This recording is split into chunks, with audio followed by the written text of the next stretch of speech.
આજે મહાવદ દસમ છે, ગુરુવાર છે, તારીખ 12/2/2026નું વર્ષ છે.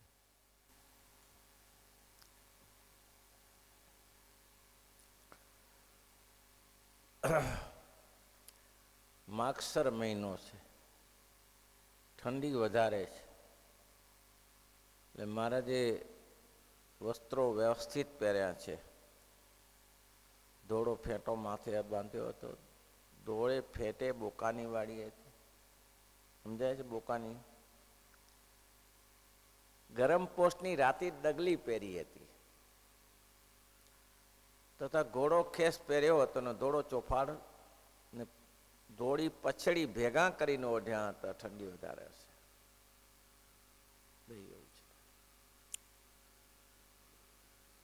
આ ડગલીનો ઇતિહાસ ભગતે કાલે કર્યો. રાતી ડગલી પહેરી હતી. અમદાવાદનો ઇતિહાસ છે. અમદાવાદ મહારાજ નવા વાસમાં પધાર્યા ત્યારે અજુભાઈ મહારાજના દર્શન કરવા માટે આવ્યા. કાનમના હતા. એટલે મહારાજે સહેજે પૂછ્યું, અજુભાઈ તમારો તો દેશ બહુ દૂર છે, તો એટલે સુધી કેમ આવ્યા તમે? કે મહારાજ એક લગ્નમાં આવ્યો છું. મહારાજ કે બહુ સારું, મારા મિત્રના લગ્ન છે, મારા મિત્રના દીકરાના લગ્ન છે, એમાં આવ્યો છું. મહારાજ કે બહુ સારું.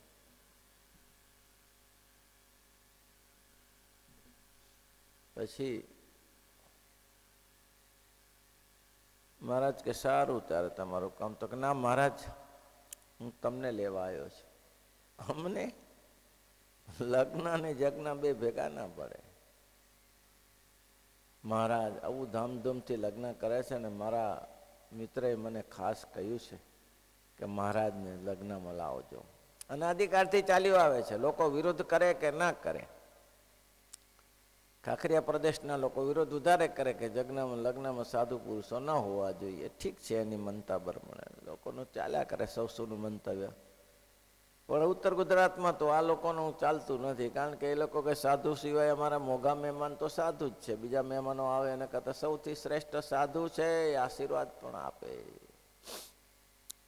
મહારાજ પણ પધાર્યા ત્યારે મહારાજે કહ્યું કે સારું અમે આવીએ, સંતો અહીંયા ભજન કરજો. ના ના મહારાજ એવું નહીં હો, તો સંતોને સાથે લેતા હો. હવે 50-60 સંતો. મહારાજ કે સંતોને સાથે લેતા હો. લગ્ન બેચરભાઈના દીકરા ગિરધરલાલનું હતું. હવે આ બેચરદાસ મણકી વાળા કહેવાતા અને મહારાજના ખૂબ અનન્ય કૃપા પાત્ર હતા. નિષ્ઠાવાળા હતા બેચરદાસ. બહુ દયાળુ સ્વભાવના હતા. નથુ ભટ્ટ કરીને એક અમદાવાદમાં હરિભક્તો હતા, બ્રાહ્મણ હતા નથુ ભટ્ટ. જ્યારે મેં કીધું ને નટ ચડે જેમાં વાંસળે તેને જુએ તે સગડું ગામ કોસ, નટ ન જુએ કોઈને તે દિવસે નથુ ભટ્ટની રસોઈ હતી, ઘેબરની રસોઈ હતી. લાડુ ને ઘેબર બનાવ્યા. નથુ ભટ્ટે સ્વામિનારાયણ સંપ્રદાયનો પક્ષ લીધો, ચુસ્ત રીતે નિયમ પાડ્યા. નાતવાળાએ બહાર કરી દીધા. નાતમાં સંબંધ ન રહેવા દીધો, દીકરી દીકરાનો સંબંધ રહેવા દીધો નહીં. પણ આ માણસ જેમ ચાતક યાટી રાખે રે સુણો બેની, જેમ ચાતક યાટી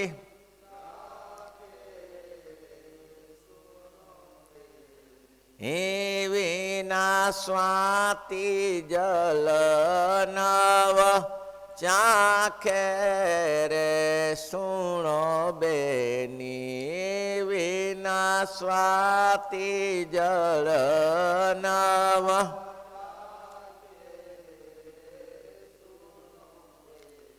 એમાં નિશ્ચય વિઠ્ઠલ ને વરવું રે સુણો બેની, એમાં નિશ્ચય વિઠ્ઠલ ને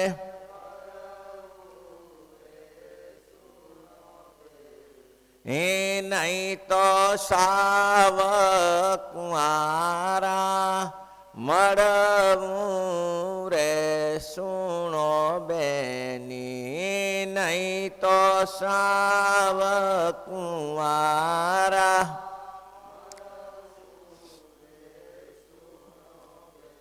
નતું પણ સુખી હતા, પણ વ્યવહાર તૂટી ગયા, ધંધો તૂટી ગયો. વ્યવહાર તો તૂટી ગયો, ધંધો તૂટી ગયો. હવે ઘરનું રોટલા પૂરતું થતું નથી, ઘરનો વ્યવહાર ચાલતો નથી. એ સમયે આ બેચરદાસને ખબર પડી કે નથુ ભટ્ટને આ લોકોએ પરેશાન કર્યા છે. પોતે વાણિયા હતા, પણ આ ખોટું થયું છે. એટલે તરત જ કીધું કે બોલાવી લો નથુ ભટ્ટને. નથુ ભટ્ટને બોલાવી બહુ સારો પગાર નક્કી કર્યો.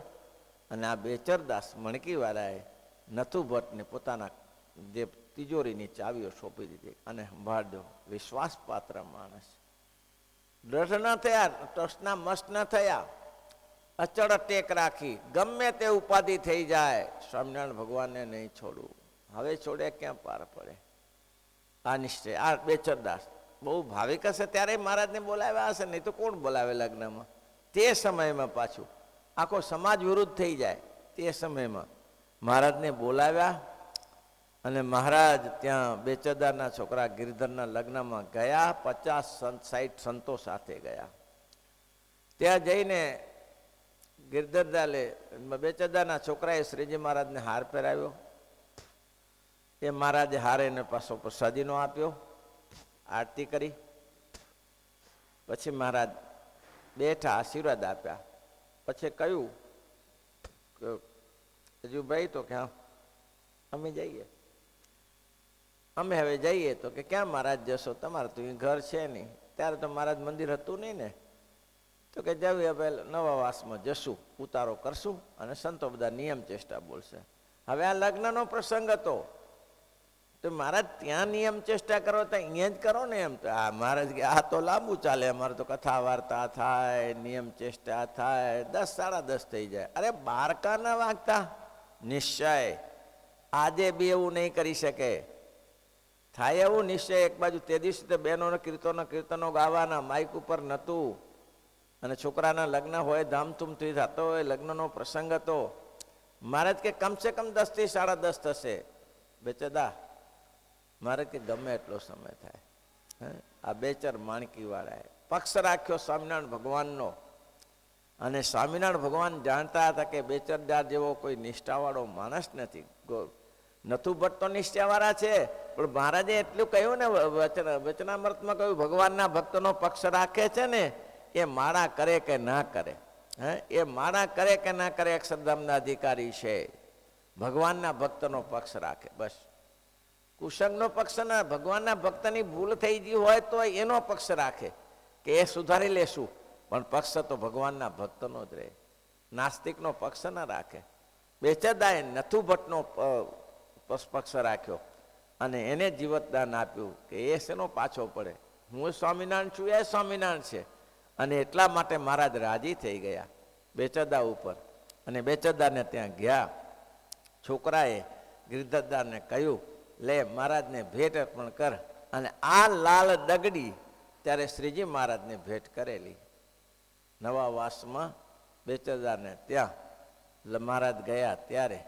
અને મહારાજે કેટલો ભાવ હશે એ ડગલી પોતાની પાસે રાખી.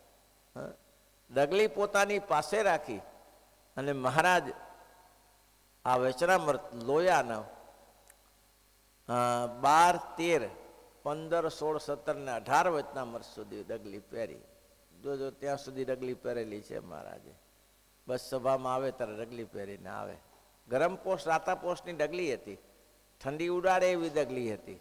પણ મહારાજે આ ડગલી ઘણી બધી લાંબા સમય સુધી પોતાની પાસે રાખી.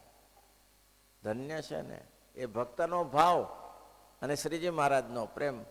મહારાજ કે કોઈ એમ કે ને પેલા ગઢડાને માજી મહારાજને માટે ડગલી બનાવી. ડગલીની કિંમત 1 રૂપિયો. મજૂરી આપીને મહારાજે બનાવી, પણ ડગલી બહુ ભાવથી બનાવી. એવી સુંદર ડગલી બનાવી. અને ત્યાંના ગામના પટેલે એટલે કે રાજાએ કહ્યું કે ગામનો કોઈ મુખિયા છે ને કહ્યું ના, ભાવનગર નરસે આ ડગલી માગી કે માજી મને આ ડગલી આપો. તો કે સ્વામિનારાયણ ભગવાન માટે બનાવી છે. એ તો બરાબર છે, કેટલા રૂપિયા આપે? 1 રૂપિયો. હું તમને 5 રૂપિયા આપું. હું બીજી બનાવી આપું. આ નહીં બીજી બનાવી આપો. તો કે હારું બીજી બનાવી આપો. બીજી બનાવી પણ પહેલાના જેવી ડગલી થઈ નહીં. ત્યારે ભાવનગર નરેશ કે માજી ડગલી તો બનાવી પણ સ્વામિનારાયણને આપી એવી ના થઈ. તો કે થઈ નહીં ને થશે નહીં. તો કે કેમ માજી? જે મોઢે પાનબેડા ચવાય તે મોઢે કોલસા ન ચવાય. માજી બોલો, આનું મહારાજ કલ્યાણ કરે કે લ્યા તું તો કોલસા જેવો ગામનો બ્રહ્માંડનો રાજા હોય તો શું, આ તો અનંત કોટી બ્રહ્માંડના રાજા છે. જે એના માટે એમાં મેં દોઈને સોરા નથી, એમાં મારું મન પૂર્યું છે. ટેભે ટેભે મારું મન પૂરી દીધું છે. આના જેવું ના થાય. અને મહારાજે એનો ઉપર રાજી થઈને એ ડગલી જ્યાં સુધી ચાલી તૂટ ફાટી નહીં ત્યાં સુધી પેર પેર કરી. એ ગરીબ ભક્તને એમ થયું કે મહારાજને ડગલી બહુ ગમતી લાગે એટલે એ બનાવી લાવ્યો પાછો. મહારાજને પાછો કે મહારાજ જ્યાં સુધી ફાટે ત્યાં સુધી પહેરજો. ભલે મહારાજ એમ જ કરીએ ત્યારે ફાટે ત્યાં સુધી પહેરીએ. હવે આને ફાડું ન ફાડું શું કરે? શરીર ફૂલાવીને ફાટી જાય. મારે કે લે, મહારાજ પહેરી ડગલી, ડગલી પહેરીને ફાટી જાય. મારે કે લે લઈ જા પાછી, હવે આ ફાટી જાય. હા ભાઈ, આમ થાય. ભાવ વગરનું ભાવે નહીં હો. પ્રેમ ના હોય અને કોઈને ભૂખ્યાને રોટલો ખવડાવીને એ કામ થાય. પણ લાડુ દબાવીને આવ્યો અને પછી કંઈક અડધો લાડુ લ્યો નહીં. ના લે, પાનપીળું અડધું લે મુખવાસ માટે, બાકી લાડુ લેતો હશે, લાડુ ના લે. એટલે જેને ભૂખ છે તેને જ ખાવાનું અપાય, ભૂખ વગર ખાવાનું ના અપાય. જેને પ્રેમ છે એનો જ ભાવ પ્રેમ સ્વીકારે. આ બેચદાનો ભગવાને પ્રેમ સ્વીકાર્યો અને ભગવાન એની સાથે રહ્યા. પ્રેમથી ડગલી સાથે રાખી, પ્રેમથી ડગલી રાખી, વર્ષો સુધી રાખી. પંચાળામાં ગયા તો પંચાળા બીજા ત્રીજામાં પણ મહારાજે ડગલી પહેર્યા. અને પછી ત્યાં માણાવદર ગયા, મયારામ ભટ્ટને ત્યાં ગયા. મયારામ ભટ્ટ બહુ મહારાજના નન નિષ્ઠાવાળા રામાનંદ સ્વામીના સેવક હતા. રામાનંદ સ્વામીના. અને પછીથી શ્રી મહારાજના અનુયાયી બન્યા. તો મનમાં ખરખરો રહેતો હતો કે આ સંપ્રદાય રામાનંદ સ્વામીનો છે અને આ સંપ્રદાય ધૂળ ધાણી થઈ જશે. કેમ? મહારાજે સમાધિનું પ્રકરણ ચલાવ્યું ને, ઘણાને સનેપાત થયો હતો પણ સાણા માણસો હતા. શરૂઆતમાં તો થાય પણ સમજણ સવડી લઈ લીધી. એ હતા. પછી પેલા ગદાધરાનંદ હતા, શું નામ બોલાઈ ગયું, એ બધા મોટા માણસો હતા, સંન્યાસી હતા. કયા કિલ્લામાં ગયા ત્યારે સાથે ગયા હતા, એ શું નામ સંન્યાસીનું? હા નહીં, સરકારના કિલ્લામાં ગયા ત્યારે મહારાજની સાથે એકલા જ પેસી ગયા, કોણીઓ મારીને. નામ ભૂલાઈ ગયું. એ બ્રહ્મચારી હતા. એને નિશ્ચય નહોતો થતો પણ એ બહુ સવળું વિચાર્યું, મહારાજ તમને બધા ભગવાન તો કહે છે પણ અમે તો રામાનંદ સ્વામી આત્માનંદથી ચાલ્યા આવીએ છીએ, અમને ભગવાન પણ મનાય નહીં. બીજા બધા તો દેવાનંદ દંડી, દેવાનંદ દંડી, બીજાને મનાય, અમને ન મનાય. મારે કે તમને કેમ મનાય? તમને સ્વામી કેમ મનાય કયો? તો કે મહારાજ અમને તો મનાય કે તમે શ્રીવત્સ ને ભગુ લાંછન દેખાડો, દર્શન કરાવો. મારે કે આવો ત્યારે મહારાજ કપડો ધોઈને દેખાડ્યું, દંડવત કરીને કહ્યું કે જય હોમ આજથી તમારી પાસે તમે ભગવાન છો, બીજાની તાકાત નહીં આ કરી શકે. અને એવા નિશ્ચયવાળા દેવાનંદ દંડી જ્યારે પેશવાઈ સરકારને ત્યાં જવાનું થયું, કોઈ ના જઈ શક્યું, કોણી મારીને પેશી ગયા. મારા પ્રભુને એકલા ના જવા દઉં, મારા પ્રભુને એકલા જવા દઉં. આ નિશ્ચય એક પૂરા નિશ્ચય થયો. મયારામ ભટ્ટને નિશ્ચય નહોતો અને એમ થયું કે આ સંપ્રદાય તૂટી જશે. અને મુક્તાનંદ સ્વામી છે નહીં, એ કચ્છ ભુજમાં છે, એટલે એકલા જ કચ્છ ભુજમાં જઈને બધી વાત જણાવી કે મારા સ્વામી તમે તો અહીંયા છો, ધૂળ ધાણી થઈ જશે આ સંપ્રદાય, આપ દયા કરો. ને મુક્તાનંદ સ્વામી ઉતાવળા આવ્યા અને પણ નિશ્ચય કરાવ્યો. જે ભાવિકો હતા તેને નિશ્ચય થઈ ગયો. શામ દામ દંડથી નિશ્ચય કરાવ્યો. મેઘજી સુખડિયાને દંડથી નિશ્ચય કરાવ્યો. સમાધિમાં કે આજથી ત્રીજે દિવસે હું ભગવાનના ધામમાં જઈશ. મહારાજ કે ધામમાં ક્યાંથી જઈશ? એ તો મારા હાથમાં છે. મારો દરવાજો ખોલો કે ના તારા હાથમાં ક્યાં વાત છે? ત્યાં સુધી શંકુના તારાની પેલી લટકાવીશ. કંઠમાં પણ રાખ્યા, ના ઉપર જાય ના નીચે આવે.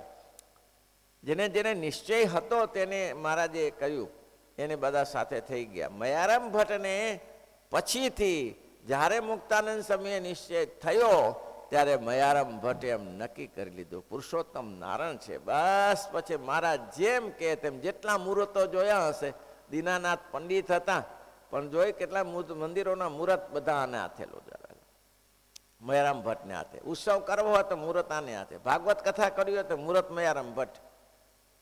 ઉંમર થઈ ગઈ, બહુ મોટા હતા મહારાજ. કથા મહારાજ 86માં ગયા અને 88માં ગયા, 2 વર્ષ થયા પછી. પ્રસંગ એવો બન્યો, મહારાજ માણાવદર ગયા. માણાવદરમાં ઠંડી બહુ, માગસર મહિનો ઠંડી બહુ, કડકડતી ઠંડી પડે. તો મહારાજની સાથે હતા એટલે મહારાજે તો પોતાની વ્યવસ્થા હરિભક્તો કરી આપે, પણ મયારામ ભટ્ટની આ ઠંડીમાં, કડકડતી ઠંડીમાં શું વ્યવસ્થા કરે, શું વ્યવસ્થા થાય? એટલે મહારાજ રાત્રે તો પસાર થઈ ગઈ. પણ સવારે મહારાજે પૂછ્યું, ભટ્ટજી? તો કે જી મહારાજ, રાત્રે ઠંડી કેવી પડી? શું કર્યું તમે રાત્રે? કેવું ધ્યાન રાખ, કેવું ધ્યાન રાખ. મહારાજ ઠંડી તો હતી પણ ચોફાર હતો ને, ડબલ કરીને ઓઢી લીધો. ઠંડી એટલી ન વીતી. મહારાજ કે બહુ સારું, ઉંમરલાયક હતા ને ભાઈ મયારામ ભટ્ટ. ચોફાળ ઓઢી લીધો ડબલ કરીને એટલે એટલી ઠંડી ના વીતી. મહારાજ નિખાલસ માણસને જોઈને રાજી થઈ, નિષ્કામ માણસ હતો ને, રાજી થઈ ગયા. કારણ કે વર્ષોથી એના પત્ની ચાલ્યા ગયેલા, 20-22 વર્ષની. ત્યારથી અખંડ બ્રહ્મચર્ય મહારાજની સેવામાં રહેતા હતા.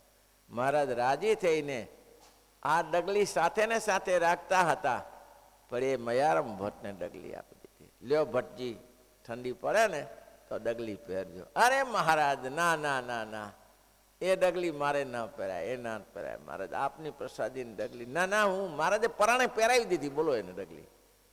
ભગવાન જયારે ભક્તન ઉપર વશ થઈ જાય છે ને, મહારાજે એને ડગલી પહેરાવી દીધી, આપી નહીં ખાલી. ડગલી મયારામ ભટ્ટને પહેરા. આ ડગલીનો ઇતિહાસ છે. એટલે મેં કીધું ડગલી ઇતિહાસ સારો શોધી કાઢ્યો કે ડગલી પહેરાવી દીધી મહારાજે. મહારાજે ડગલી પહેરાવી. પછી તો મયારામ ભટ્ટ હતા, ભગવાનના ભક્ત હતા. એ માણાવદરના મંદિરમાં ત્યારે ડગલી છે પ્રસાદીની, એ મળી રહે દર્શન. ત્યાં જેમાં પ્રસાદી લોકો સાચવી હો. અત્યારે લોકોને કિંમત નહીં હોય, મહારાજના વખતમાં કિંમત, પ્રસાદીની કિંમત છે. કેવું સાચવતા હતા. એ અદ્ભુતાનંદ સ્વામી બોટાદના મંદિરમાં બેઠા હોય અને સવારે નેત્રમાં પૂજા કરતા નેત્રમાંથી અશ્રુઓ ચાલ્યા જતા હોય. મહારાજનો ખેસનો પ્રસાદીનો ટુકડો હતો, એ ટુકડો આંખે લડાડે અને નેત્રમાંથી અશ્રુઓની ધારા થાય. દાખાચરને એમ થયું કે આ શું છે? પણ છે શું? એટલે અદ્ભુતાનંદ સ્વામીને પૂછ્યું કે સ્વામી, શું આ ટુકડાને અડાડો છો ને રડો છો? કંઈક ઇતિહાસ છે? કંઈ આ ટુકડાને અડાડો છો ને રડો છો, ઇતિહાસ છે કંઈ? તો ઇતિહાસ તો કંઈ નહીં.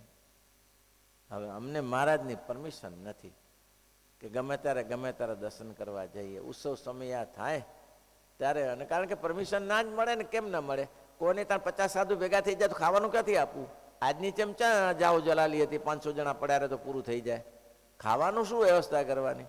દાદાના દરબારની કે એટલી મોટી તવગર હતી કે એટલી, ભલે એ તો પોતાનો હિંમતવાળો હતો ને બધી મદદ સેવા સંતોની કરતા હતા, પણ આખરે તો ખેતી ઉપર જ આધારિત ને, બીજું શું, આવક શું ત્યારે? એટલે મહારાજ બધા સંતો ના બોલાવતા, પ્રસંગે જ બોલાવે. ઉત્સવ સમયો થાય ત્યારે કોઈને કોઈ જજમાન મળી જાય અને એના થકી અઠવાડિયું 15 દિવસ સંતો રહે. બાકી સંતોને પરમિશન નથી કે કાયમી દર્શન કરવા માટે આવે. અદ્ભુતાનંદ સ્વામી કે ભાઈ, અમને એવી પરમિશન નથી. તમે ગ્રસ્ત ભાગ્યશાળી, ગ્રસ્ત ને પોતાના રોટલા ખાઈને આવું ને જવું, કે એવું તો નહીં. તમે ભાગ્યશાળી છો કે જ્યારે જાઓ ત્યારે મહારાજના દર્શન થાય. અમારે તો આ જ આધાર છે, આ મહારાજનો ખેસ પ્રસાદીનો છે. એટલે ખેસથી અમે સંતોષ માનીએ કે મહારાજનું દર્શન થઈ ચૂક્યું, મહારાજનો પરસો થઈ, ચરણ પરસો થઈ ગયો. આ ખેસને આધારે અમે માનીએ છીએ ભાઈ. બાકી અમારું તો શું ભાગ્ય. તમે ભાગ્યશાળી છો. દહા ખાચર કે હું શું ને ભાગ્યશાળી છું? હું ભાગ્યશાળી છે નો? હું તો અહીંયા મહારાજ નજીક છે ને 12 મહિને જતો નથી. આ ખેસ અડાડે છે અને મને તો કોણ પ્રતિબંધ કર્યું છે? મને કોઈ રોકટોક કર્યું છે મારે દર્શન કરવા હોય તો? મને કોઈ રોકતું નથી, છતાં હું જતો નથી. અને આ ખેસ લઈને ભગવાનનું પોતાનું પ્રણ માને તરત દાહ ખાતે ઉપડ્યા, ઘોડી લઈને ઘોડી લઈને મહારાજના દર્શન કરવા દંડવત કરવા લાગે. એક પર આ સંતોની જરૂર છે ભાઈ, લોકો સંતો કે એજન્ટ છે, આ છે તે છે, પણ એ કામ એ જ કરી બતાવે. ભગવાનનું કામ એ જ કરી બતાવે. ભગવાનને નજીક કોણ કરે? એટલે તો ખોડિયારના ખેંગાર ભગતને કહ્યું કોનો સમાગમ થયો છે? કેમ? તો કે મહારાજની ઘર સમજી ગયા કે મહારાજને 300 રૂપિયાની જરૂર છે. કેટલા આવીને ગયા, રસોઈ આપજો, રસોઈ આપો, રસોઈ આપવા માટે આવે છે. ખેંગાર ભગતને કે રસોઈ આપી છે, કઈ એમ કરું? આપ જેમ રાજી રહો તેમ મહારાજ. તો પછી અમારા કડિયાના પગાર ચડ્યા છે, આપી દો 300 રૂપિયા. 300 રૂપિયા આપી દીધા, રસોઈ રહેવા દીધી. પણ મનમાં ખરખરો રહી ગયો કે હું મહારાજને સમજી ન શક્યો. મહારાજને તરત બજારમાંથી બીજા 500 લેતા આવ્યા, બીજા 500 લેતા આવ્યા અને મહારાજને આપીને કહ્યું મહારાજ આ બીજા 500. મહારાજ કે કેમ બદલી? કેમ પટેલ? ખોડિયાના ખેંગાર ભગતને, ખેંગાર કેમ? મહારાજ આપની ગરજને અમે સમજી ન શકીએ. આપ તો અનંત કોટી બ્રહ્માંડના રાજા છો, પણ આ અમને રાજી કરવા માટે કરો છો. તો આ 200 રૂપિયાની રસોઈ કરજો ને તમારું શરીર થોડું નાજુક રહે છે, એમાં દવામાં વાપરજો 300 રૂપિયા. લ્યો. મહારાજ તરત પૂછ્યું કોનો સમાગમ કરે છે? ભાઈ ખબર પડી જાય તરત કેવા સાધુને સેવે છે. જેવા સાધુને સેવે તેવા થાય. ભાઈ વિચારજો, સંતનો સમાગમ જેવો મળે ને તેવો જ થાય. તાકાત બાપ તેવા દીકરાને, બસ ગુરુ તેવા શિષ્ય હોય. મોટાને સેવે તો મોટા જ થાય. એટલે કોને સમાગમ, કોણ મળ્યા તમને ગુરુ? મહારાજે તરત પૂછ્યું કોણ મળ્યા? દંડવટ કરવા લાગ્યા. 50 દંડવટ કરી નાખે. મહારાજ કે રાખો રાખો, દા ખાતર રાખો. બાપુ તમારે ન હોય. અરે શું ના હોય કે અમે કમભાગ્યશાળી છીએ કે આપનું દર્શન થતું નથી. મારે કોણ ગુરુ મળ્યા? તો કે અદ્ભુત આનંદ સ્વામી. અદ્ભુત તો અદ્ભુત જ કરે ને ભાઈ કે એવા સંતો તો અદ્ભુત જ કામ કરે. આવા અદ્ભુત કામ કરનારા સંતોનો સમાગમ થયો તમને. એટલા માટે કહે છે. અને પછી એક વાત એને લખી છે કે એ ડગલી મહારાજને આપી અને શ્રીજી મહારાજ તો 86માં ગયા. ત્યારે એમ કહેવાય છે, આમાં તો માપનું લખ્યું, એમ કહેવાય છે બહુ જ દુઃખી થઈ ગયા, બહુ દુઃખી થઈ ગયા. એ ડગલીને જોઈને દુઃખી થઈ ગયા કે એક દિવસ મારા બાપે મને આ ડગલી પહેરાવી હતી. એક દિવસ આ ડગલી મારા બાપે પહેરાવી હતી. જેમ નાના બાળકને જેમ મા ડગલી પહેરાવે એમ મારી મા તરીકે મને આ ડગલી પહેરાવી હતી. એ પ્રભુ દૃશ્ય થઈ ગયા. એને બહુ દુઃખ થયું. એમ આ ડગલીનો ઇતિહાસ છે, આપણા અમદાવાદનો જ ઇતિહાસ છે. એટલા માટે વાગોયો એવી ડગલી મળે નહીં. ભગવાનના ભક્તને ભગવાનનો સમાગમ સમય પર કરી લેવા.